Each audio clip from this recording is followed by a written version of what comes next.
Hi guys! Welcome back to my YouTube channel and I'm Sarah Jane Semic and for today's video. So for today's video, pag-uusapan natin yung about sa affiliate partnership sa Facebook. Kung monetize ka na, meron na kayong tools sa inyong Facebook. So sa mga may ganito ng monetization sa kanilang Facebook, yung about sa affiliate partnership, itong video na to is para sa inyo. And kung gusto mong malaman kung paano ka mag-a-add ng product doon sa ating Shopee app, papunta sa ating Facebook. Kung gusto mo malaman kung paano yan, keep on watching, and kung bago pa lang sa aking channel, huwag mo kalimutang mag-like and subscribe, and click mo yung bell para updated ka na nga sa mga video na i-upload natin. And simulan natin agad pagkatapos ng aking intro.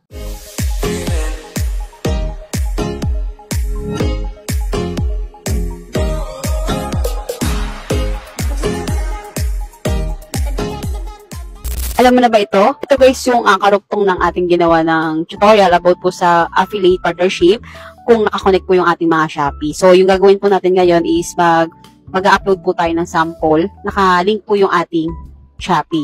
So create reel. For example, ito yung nakakatanggal ng mabahong hininga. Girl, sobrang tagal ko and next. Yan. So maglagay lang tayo dito ng description. Then dito sa baba, punta ka dito sa earn money. Tapos add product link. Tapos, see all product. Touch nyo lang yung product na gusto nyo lalagyan ng Shopee link. So, ito yon. And click nyo lang yung add to latest drop. Yan. Then, dito, kapag pinindot nyo po yung edit, pwede nyo edit yung URL, tapos yung panghalan no product. So, okay na yan. Hindi na natin papalitan. So, add paid partnership label. Let your audience know that you can earn commission by posting this link. Natin yan. Then, save.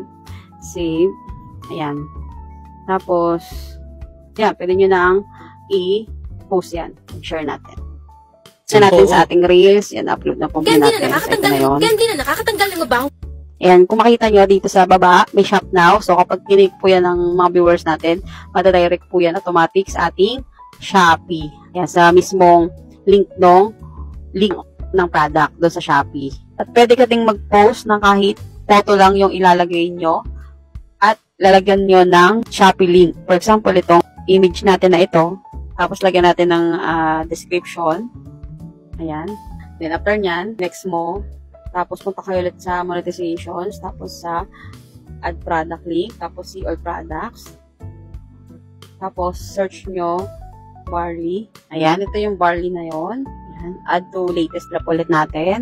Tapos, save. Then, yun na yun. Kita nyo dito, nakatag na po yung link ng barley na galing sa Shopee. Tapos, pwede na po natin i-post yun. Ito na yung pinost natin. And kung i-click nyo yung comment section, so makikita nyo dito yung Shop Now. So, ito yung link doon sa Shopee. Yun yung kinagandahan ng affiliate partnership dito sa Facebook. Kung monetize na po kayo. So, diba, ganun lang kadaling mag-add ng ating product, mga Shopee apps. Monetize na po nga kayo dito sa ating affiliate partnership.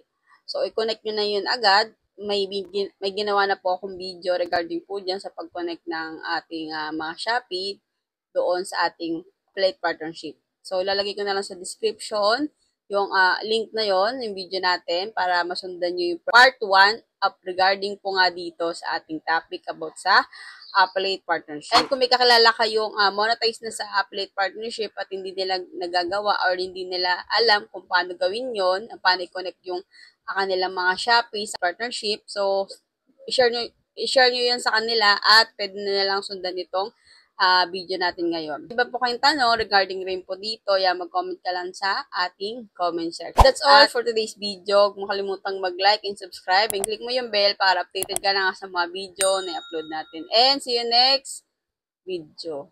Bye!